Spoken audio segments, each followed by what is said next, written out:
On voit que malgré les efforts, il y a quand même de nombreux territoires qui sont entre les mains du M23, que ça reste très compliqué. Bon, écoutez, sur la question, il faut peut-être plus parler du M23, il faut parler clairement du Rwanda. Il y a des différents rapports qui l'ont attesté, la question ne se pose plus.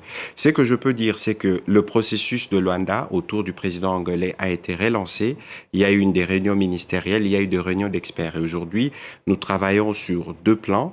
Il faut d'une part neutraliser les FDLR, et d'autre part, il faut que les forces rwandaises s'y retirent.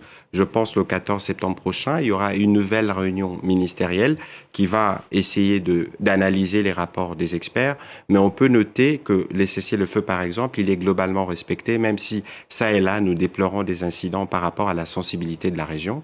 Mais nous pensons que nous sommes sur une bonne voie qui peut nous permettre de parvenir à la paix, et nous espérons justement que la partie rwandaise qui a excellé pendant longtemps dans les violations de ce qui avait été convenu, pourra cette fois-ci faire le choix de la paix. Et à partir de ce moment-là, nous serons nous en mesure de parler des développements pour faire développer cette partie de la République démocratique du Congo et donner des réponses aux préoccupations de Congolais. C'est une question qui est au cœur de la stratégie du gouvernement piloté par Madame la Première ministre. Nous avons été sur place avec elle. Et bien au-delà, nous travaillons à d'autres réformes pour appuyer les secteurs économiques dans les secteurs, pour être sûr que les questions dans leur diversité sont prises en charge.